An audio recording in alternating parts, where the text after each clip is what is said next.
So I'm going to demonstrate routine maintenance on our Abaxis CVC machine.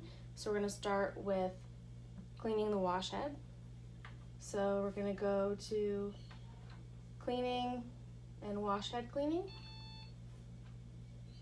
And then next to clean the wash head now, and it's going to position the wash head where we can reach it. And I'm just going to get my Kim wipe ready with some distilled water.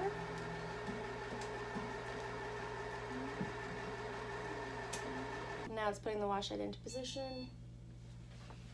So then I'm going to open the access panel on the side, using the diagram on the machine, find the wash head, and just wipe off any debris or blood from the surface.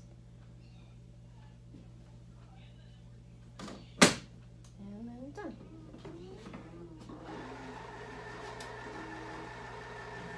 And now it's going to position the wash head back to where it needs to be. The next is going to be enzymatic cleaning.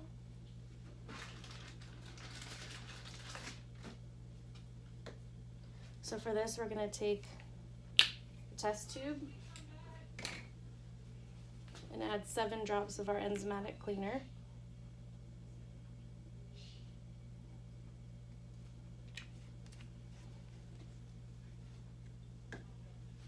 And then place this in the sample slot.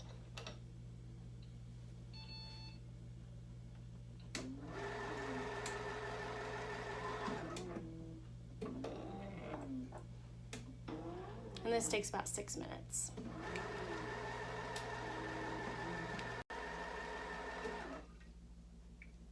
So the enzymatic cleaning is done, so I'm going to remove my sample tube. And then the last maintenance is going to be running a blank to make sure that the machine's calibrated for the day. So it's going to go ahead and measure a blank sample now.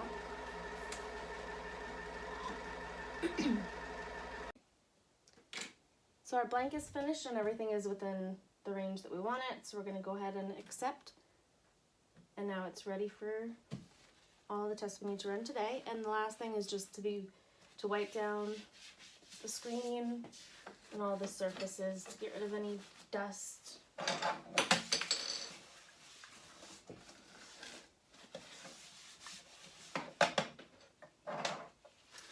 And that's all set. So I'm going to be doing a feline pancreatic lipase snap test, which is an ELISA assay. And this test does need to come to room temperature for 30 minutes before use, so I pulled this out ahead of time. And it comes with a pipette, and it's going to be 3 drops of the conjugate into the little tube. Sorry, 4 drops of the conjugate. And 3 drops of my serum sample.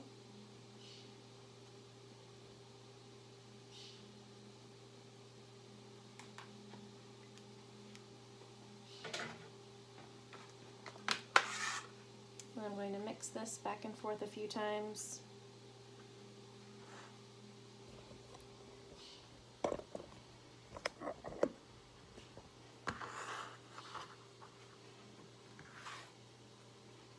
And then pour it into my sample well.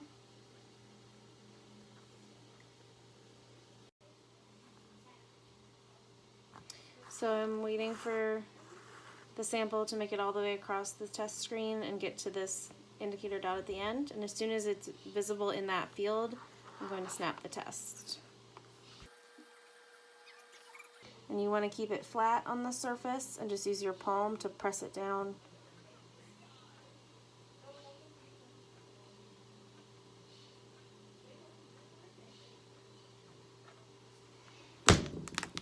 And now we'll set a timer for 10 minutes and then check our results. Alright, so it's been 10 minutes, so we're going to go ahead and read the results. So this is our control dot. The other side would be the test dot. And with the pancreatitis test, or the pancreatic lipase test, it's testing for abnormal levels of pancreatic lipase. So you can have a circle show up in the test spot, and it's not necessarily a positive or abnormal result unless it's the same color or darker than the control spot. So this is going to be just normal result. So now I'm going to do my modified knots test, which is used to concentrate microfilaria and identify the types of microfilaria. So I have my centrifuge tube and I'm going to add 9 cc's of my formalin mixture.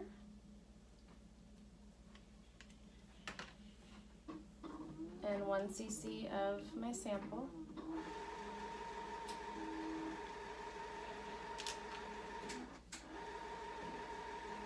And I'm just going to mix the sample to make sure it's totally combined. And I have my balance that's filled with the same amount of liquid.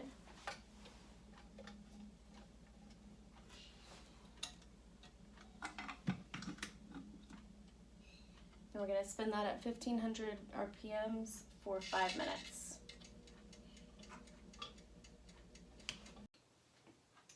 So I'm going to pipette off the supernatant to get down to just my pellet. Alright, so being very careful not to remove any of the solid at the bottom, just removed the liquid off of the top. And then I'm going to add 1 drop of my new methylene blue stain. And mix it. Then I'm going to place 1 drop on my slide.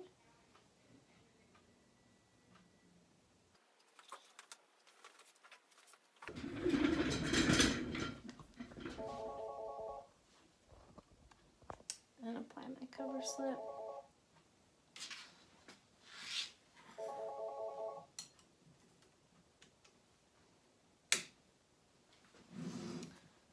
I'm going to start reading it on the 100 magnification to get into focus.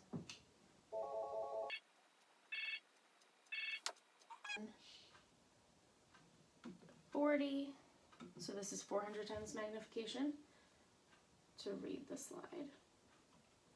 All the way across the slide in a straight line, and then just going up by 1 field and going back the other direction just to make sure I'm reading the whole slide and not going over any areas more than once. And I'm not seeing any signs of any microfilaria in this sample. So we're going to say that that sample is negative.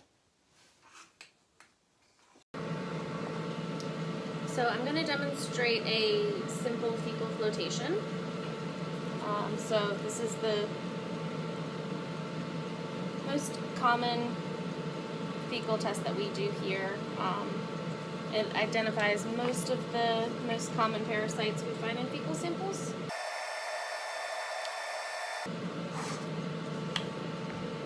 So I'm going to take some of my fecal sample and add my sodium nitrate fecal salt. And I'm just going to mix this together well.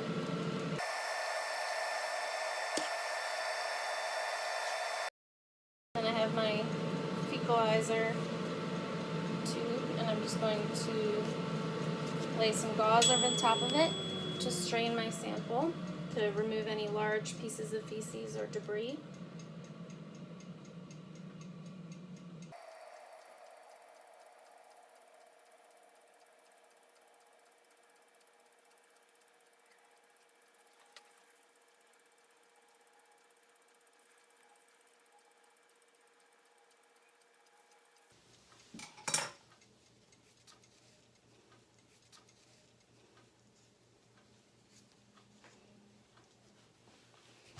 And then I'm just going to add my fecal solution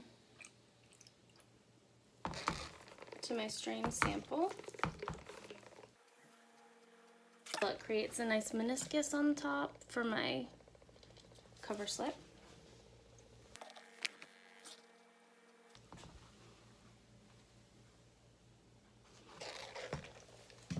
And then I'm just going to lay my cover slip over top of the fecalizer tube and let that sit for 10 to 15 minutes, and then just place it on a slide and view it under the microscope. And I'm also going to demonstrate how to do a direct smear fecal. So I'm just going to take my slide here with 1 drop of water. And I have my fecal sample here. And I'm just going to take enough to coat my wooden applicator here. And a direct smear is a much faster test than the others, but it only allows you to test a very small amount of the sample. So it's not necessarily the most effective test. I'm going to make sure that my sample and water are mixed together well in a thin solution without any really big pieces of feces or any other debris.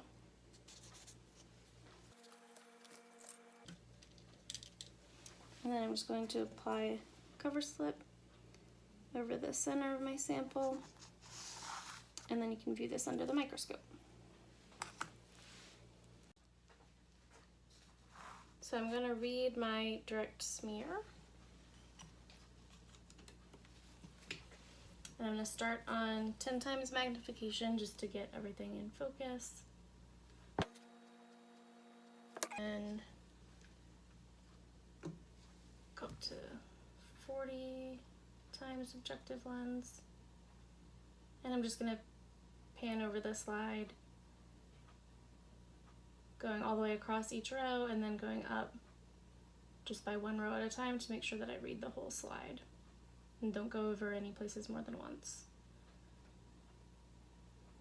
So I'm not seeing any parasites or eggs of any kind yet.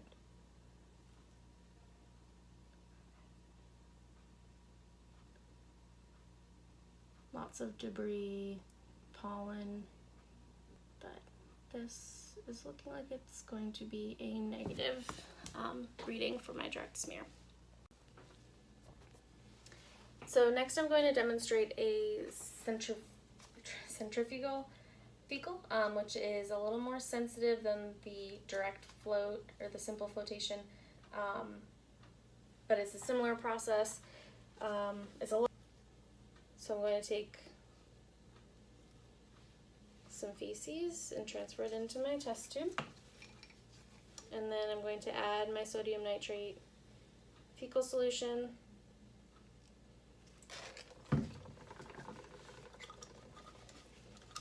And mix it well.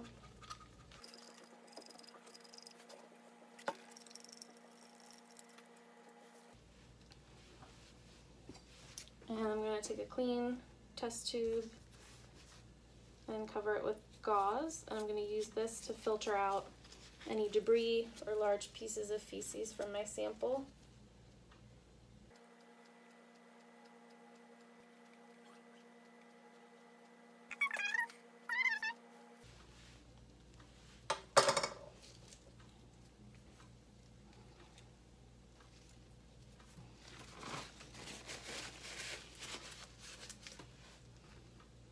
A little bit more of my fecal solution.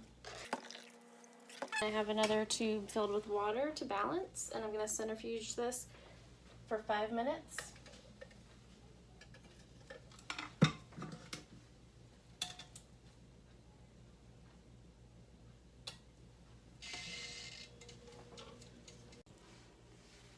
So I have my centrifugal fecal sample. So to read this, I'm just going to take my sodium nitrate and add it to my test tube. I'm going to do it slowly so I don't disturb the pellet at the bottom of the tube. Like with my simple flotation, I'm just adding enough so that I get a meniscus at the top.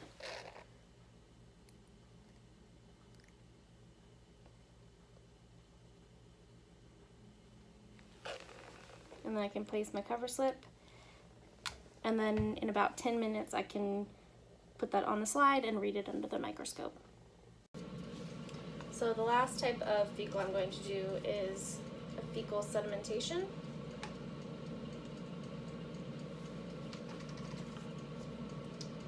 So this is a test you want to use if you suspect the animal has a parasite with larger eggs. And instead of my sodium nitrate, I'm going to use water.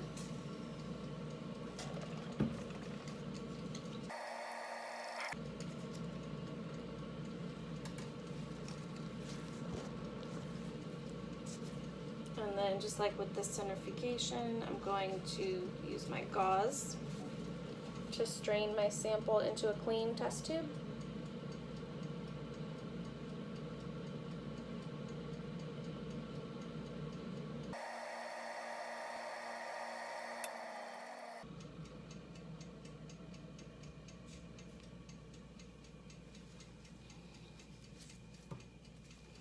And then I'm going to let my strained sample sit for 15 to 30 minutes so that my sediment will settle to the bottom. So I have my sedimentation sample here. To speed up the process, if you don't have 30 minutes to wait for it to settle, you can centrifuge this as well for 5 minutes. The next step is going to be decanting off this pernatant without disturbing your sediment pellet at the bottom. And then I have a fecal loop here, so I'm just going to take a sample from my sediment at the bottom of the tube.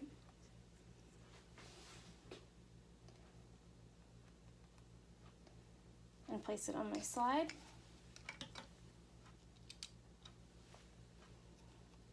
And apply a cover slip.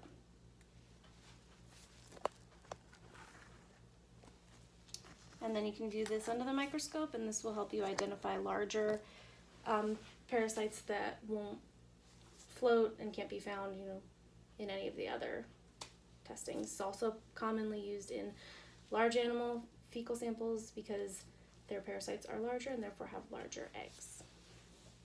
So free catch urinalysis is going to be most useful for routine urinalysis when the sample doesn't need to be sterile. It's also an easy way for clients to be able to catch a sample at home and drop it off for testing without having to bring the pet in. Cystocentesis and catheterization obtained samples are going to be sterile, so those can be used for bacterial culture, culture and sensitivity testing to the lab, and anything that requires a sterile sample. Alright, so Daisy is one of our boarders, and the kennel attendant saw some blood in her run, so we're going to check a urine sample on her to see if that's where it's coming from. And we're going to do a free catch sample out in the yard, and the most important thing is to make sure you're not catching the first stream of urine. You want to catch a midstream sample to make sure you're avoiding the bacteria that's on the surface of the skin. So we're going to go ahead in the yard.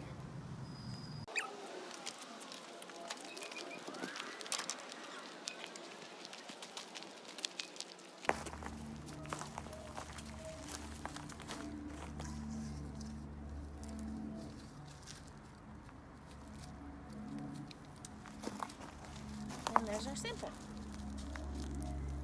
So we can go ahead and run our in-house urinalysis. That's it. So this is Daisy's urine sample. Ideally you want to collect the first urine of the morning because that's going to be the most concentrated. So this is still a fairly concentrated sample. And then for collection, if you don't have a ladle on the end of a stick like we have here, we sometimes use vaccine trays because they're very shallow and you can get underneath of them, and then put the sample in a urine collection cup until it can be tested. Okay, so I'm going to demonstrate an ultrasound guided cystocentesis for urine collection. So I'm going to line my bladder.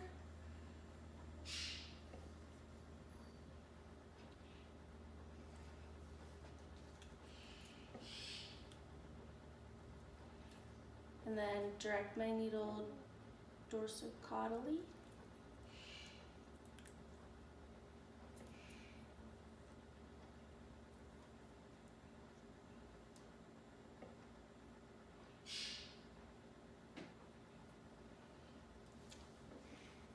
So I'm going to do a urine collection through catheterization.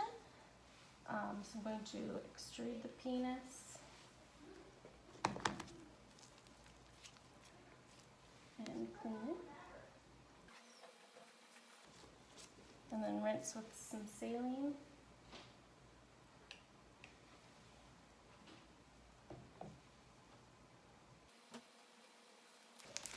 And I'm going to change my gloves.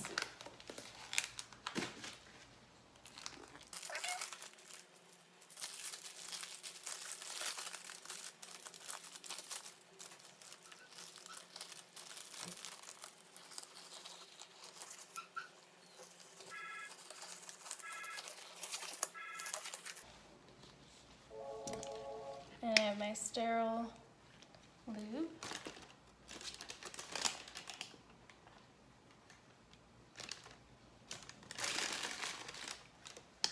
And I'm going to open up my catheter, and we're using a red rubber. And I'm going to gauge how much I need to insert. So I'm going to need to insert just about the whole catheter for this size patient.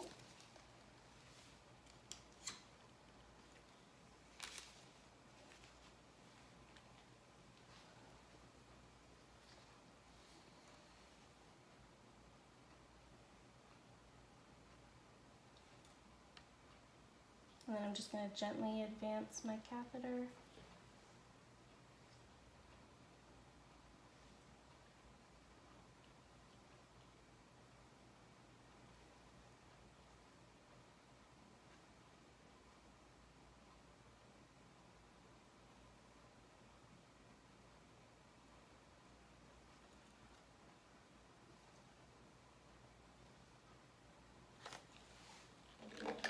And use my catheter syringe.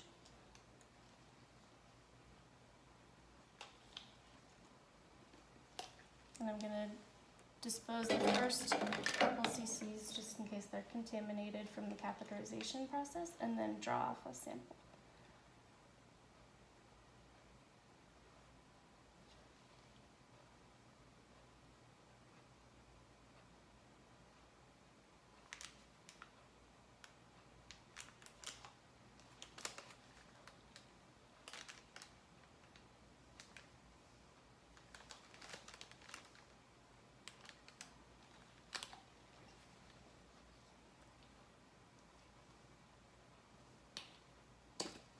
Alright, so we have our urine sample here, and I'm going to gently remove the catheter.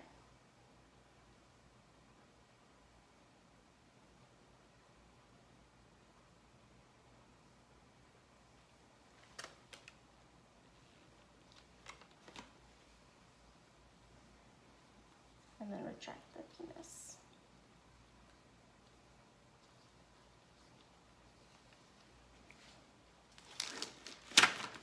So Charlie's ears have also been really itchy, so we're going to get a sample for an ear cytology.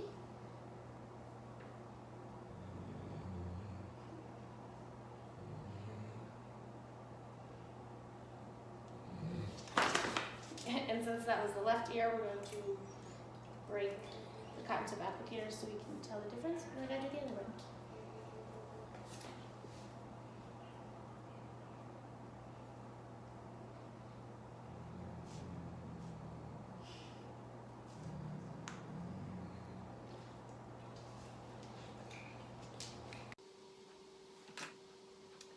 So now I'm going to prepare my ear cytology slides. So this is from the right ear, and I'm just going to roll my cotton tip applicator across the surface of the slide. And I'm going to mark this with an R on the frosted end. And then just heat fix it for just a couple passes. And then wipe off the soot from the bottom. I'm going to prepare my slide for the left ear the same way.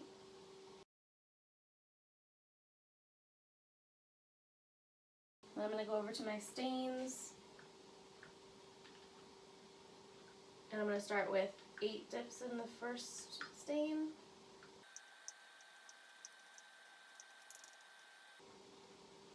And 8 in the second. And then 6 dips in the last stain. And I'm going to rinse off the excess stain in the sink with water.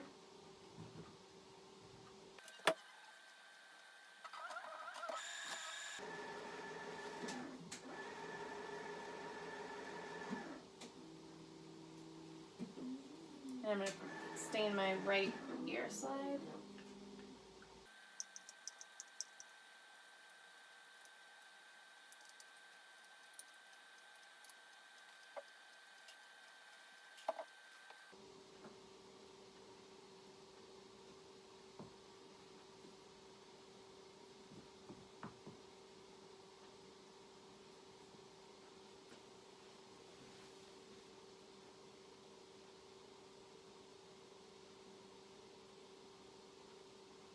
I'm just fanning my slides so that they dry.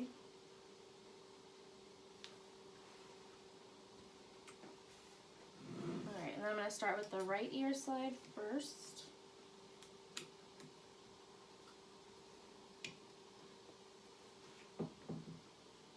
And this is just under the 10x magnification.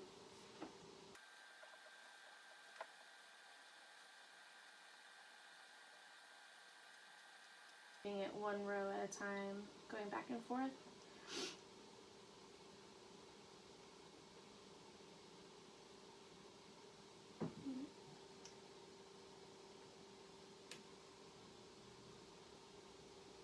He does have occasional cockeye on that ear. Now I'm going to look at my left ear.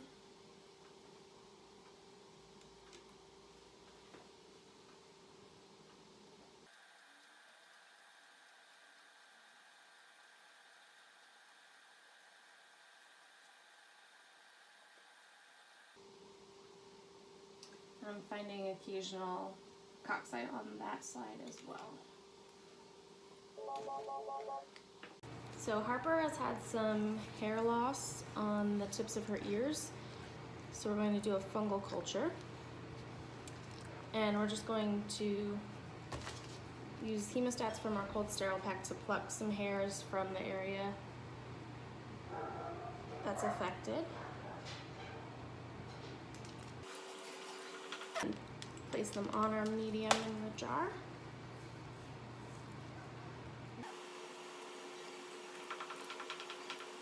I'm going to get some samples from both sides of her ear since both sides are affected.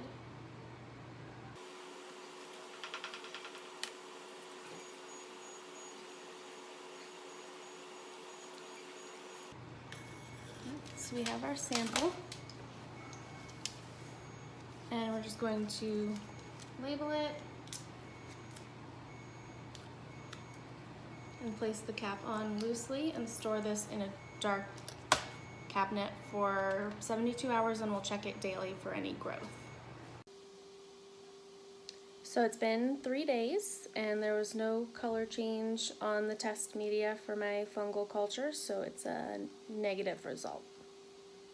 So if my fungal culture had been positive and had growth, I would take cellophane tape and apply it on top of the spores and then wet mount it on a slide with lactophenol cotton blue stain and examine that microscopically to determine what the fungus was. So Charlie has had some patchy hair loss for a couple weeks now, so we're going to do a skin scraping. So I have my mineral oil. I'm just going to put a drop on my slides.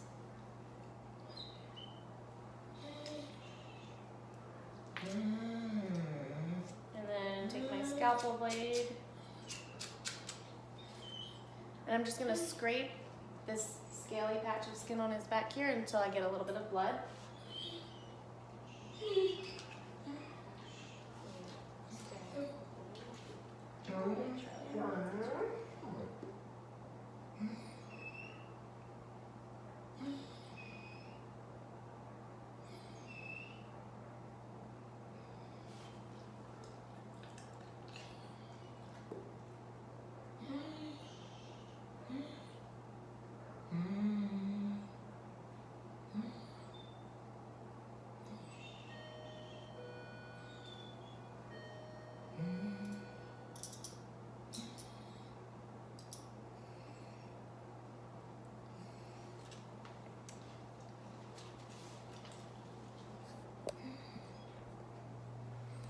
So this is our test patch here.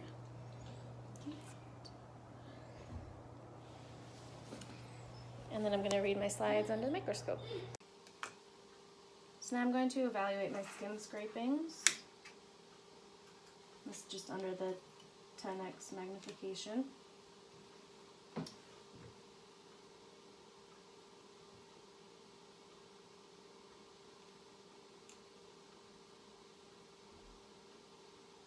And I'm looking for mange, mainly sarcoptic mange or demodex.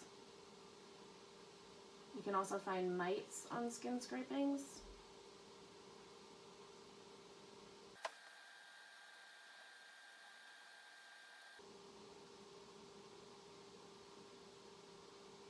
You want to make sure that you include some hair follicles in your scraping and make sure the sample is taken from one of the lesions or areas of hair loss.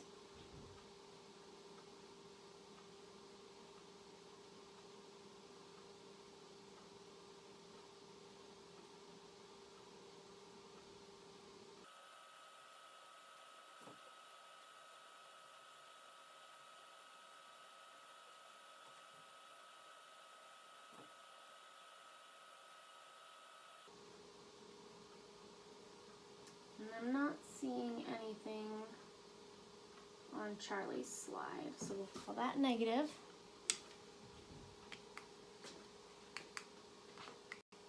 A necropsy on a little finch. This finch was brought in by a good Samaritan, and it did die from its injuries. It's got an injury underneath its wing and possibly into the body cavity.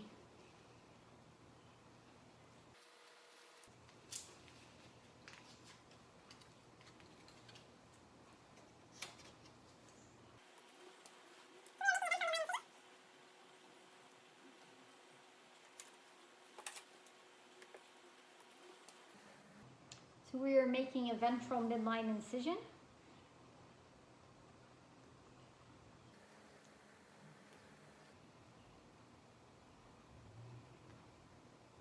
Now, if you could spray down the area with some alcohol so it's easier for us to see through the feathers.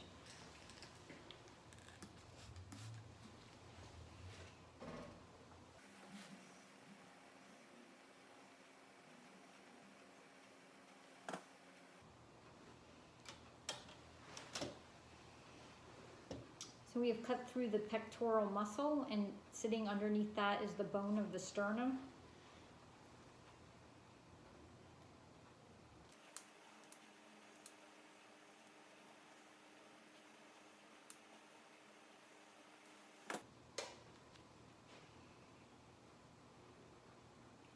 So that is the inside of the chest cavity. The heart appears normal. The lungs have shrunk due to death, but I don't see any problems there.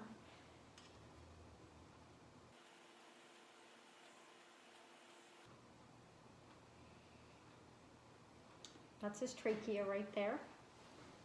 Going into the, then a blood vessel. That's his heart.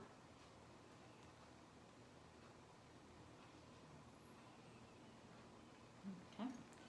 So what we'll do now is we'll take a sample of the liver for biopsy.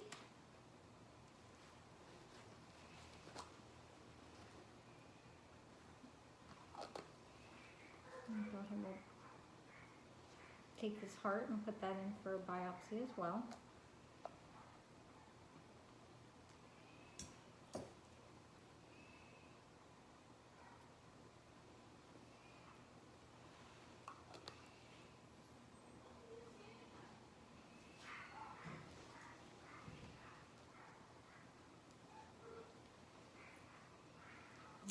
So the intestines and the rest of the organs are lower in the cavity.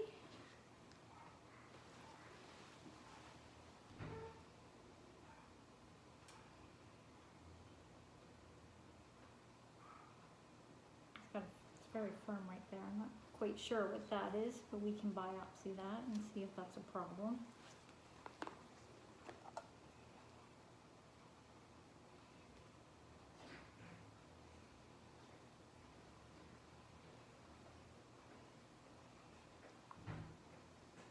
There's his colon. With some normal looking poop in there.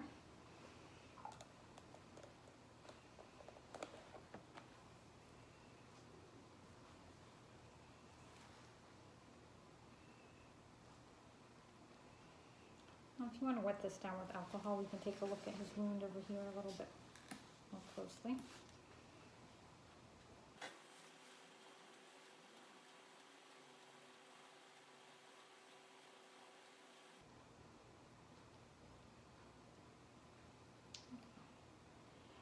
So this bird did not have any fractures, but he did have a significant degloving injury of his skin on the right side. And once you remove the scabs and the feathers, you can see that most of that skin is easily exposed, and you can see the muscle of the pectoral muscles and the muscles in his wings.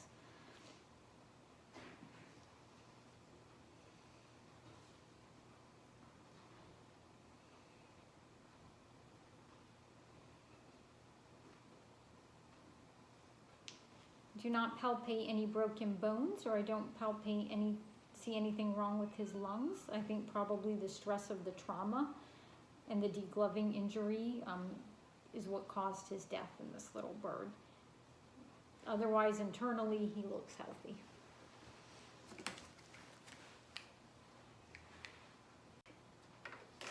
So when performing a necropsy, it's important to still wear all of your personal protective equipment because you don't know what the animal died from, which is why you're doing the necropsy.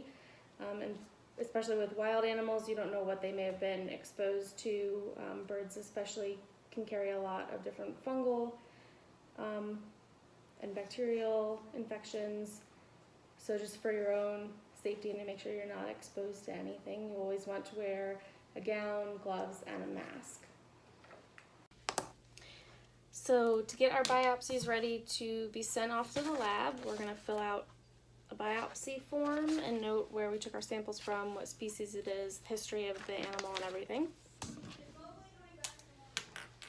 And then we're also going to label our jar with patient name and last name, as well as the date and where the samples were taken from.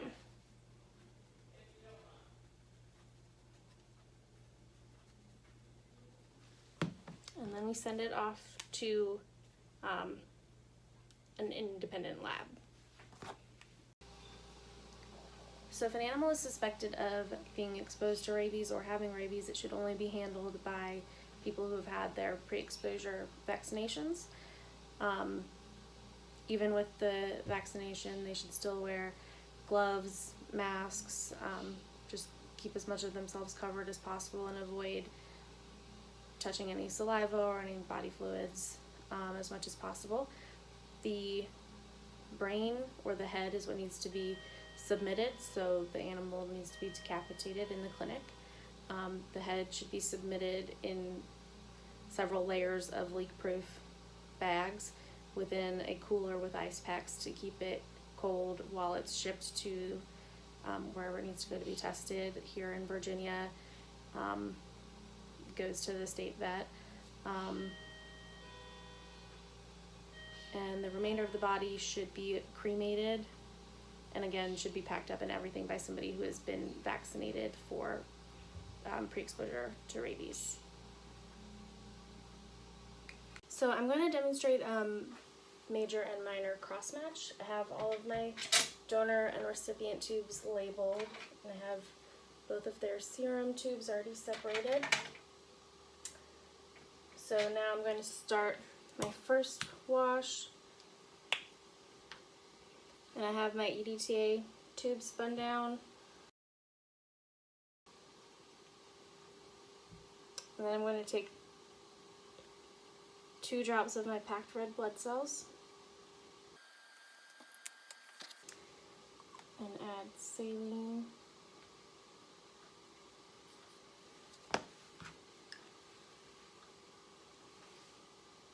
And mix sample. And I'm going to do the same thing for my recipient sample. So I'm decanting off the plasma.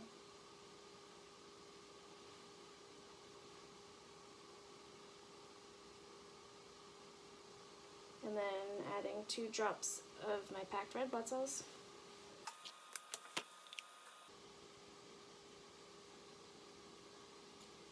And saline. And I'm going to centrifuge both of these tubes for 1 minute.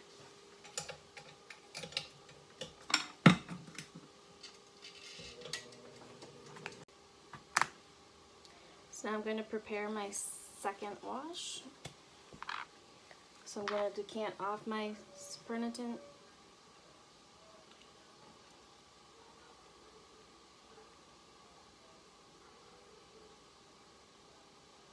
And transfer 2 drops of the red blood cells.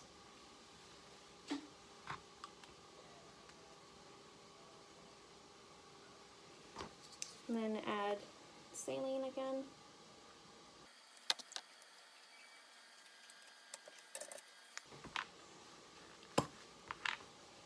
And do the same for my other sample.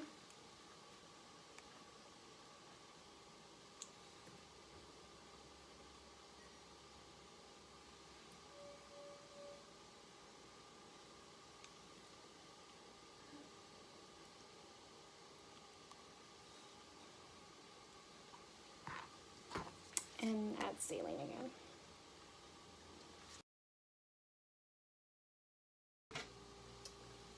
And then these are going to be centrifuged for a minute as well.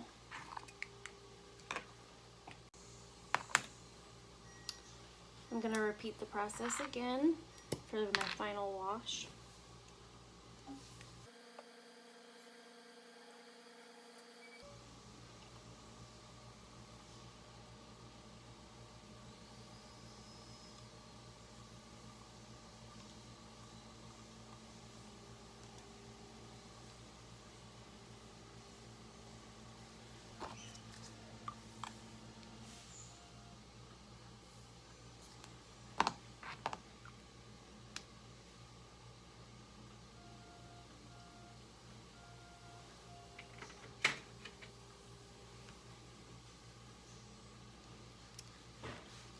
And do the same for my other sample.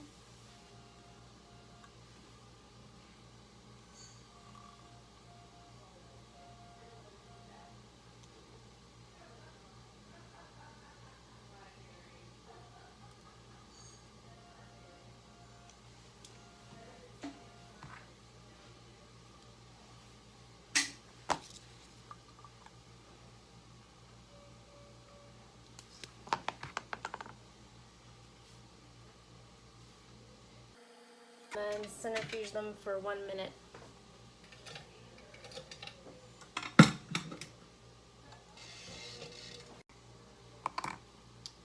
So my supernatants are clear now, so I'm going to create my suspension for my cross match.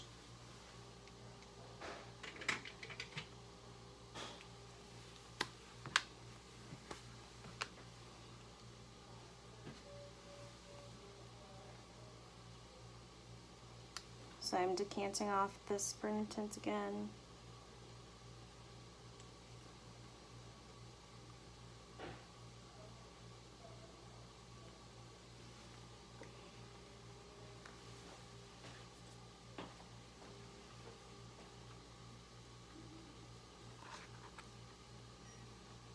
I'm going to add my 0.98 milliliters of saline to my suspension tube.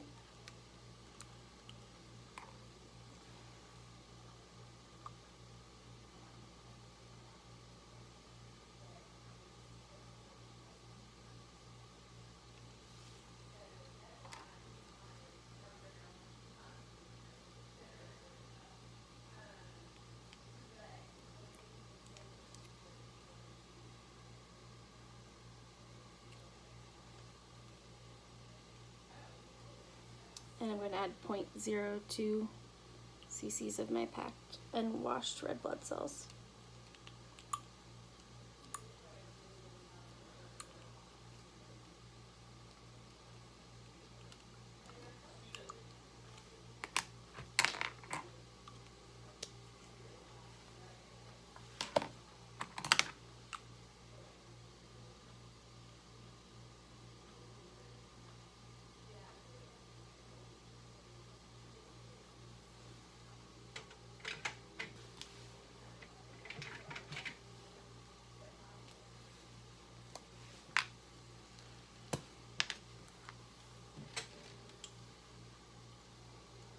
And then I'm just going to do the same thing for my other sample.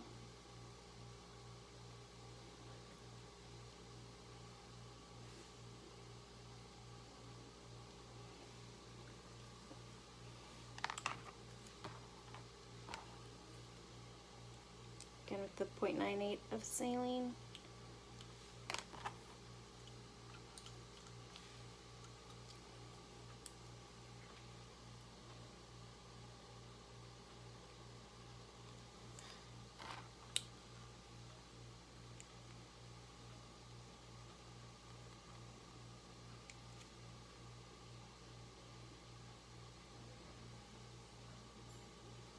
And add 0.02 milliliters of my washed red blood cells.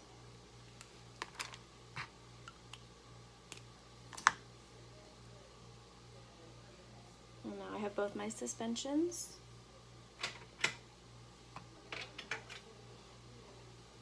So I'm going to start with my major cross match, which is going to be 2 drops of the recipient serum and 2 drops of the donor's suspension.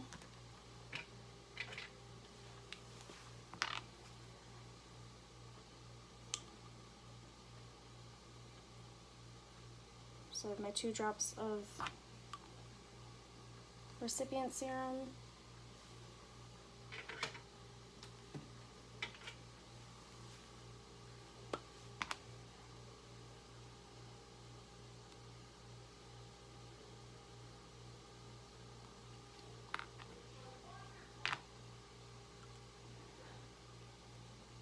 and 2 drops of my donor suspension.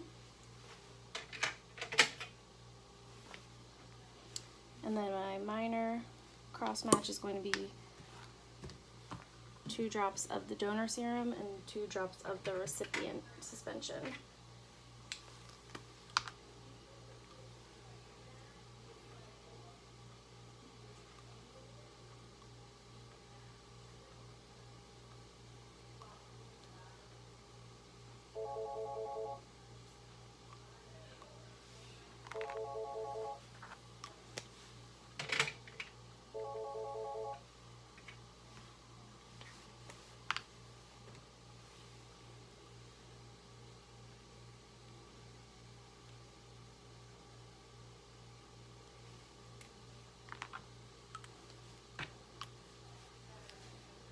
So I have my minor cross match.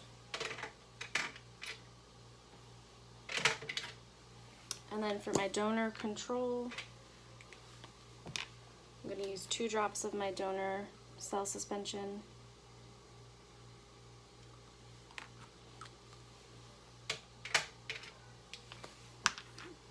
And 2 drops of my donor serum.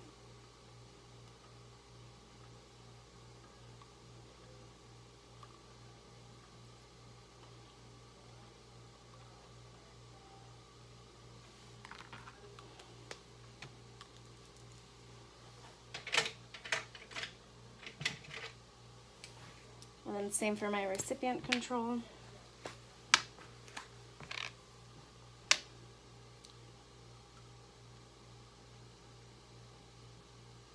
Two drops of my recipient suspension and 2 drops of my recipient serum.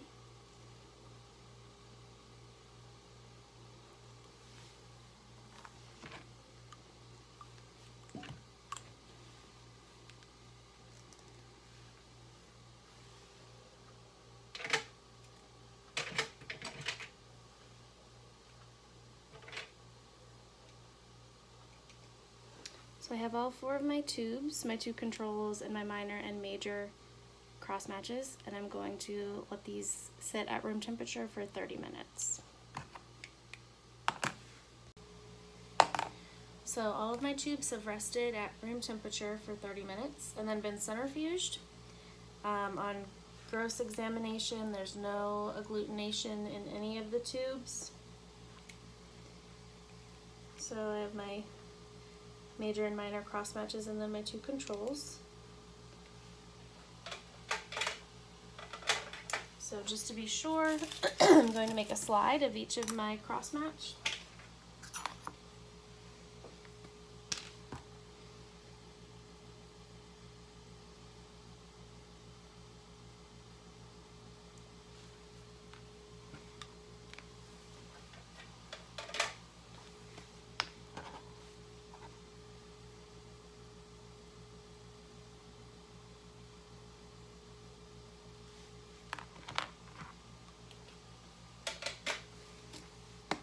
just 1 drop from each tube.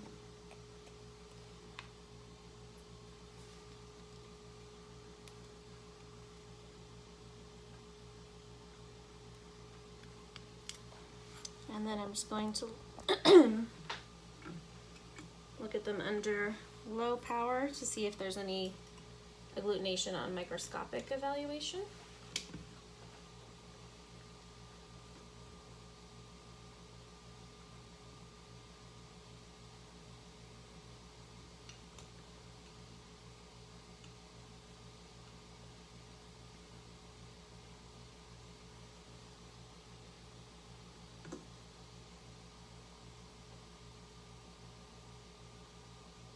Alright, so I'm looking at my minor crossmatch on my 10x magnification. And there are no clusters of cells anywhere.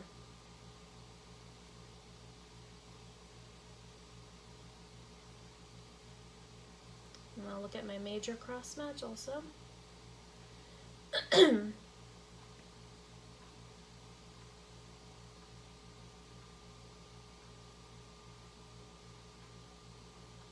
And again, no clusters, no agglutination.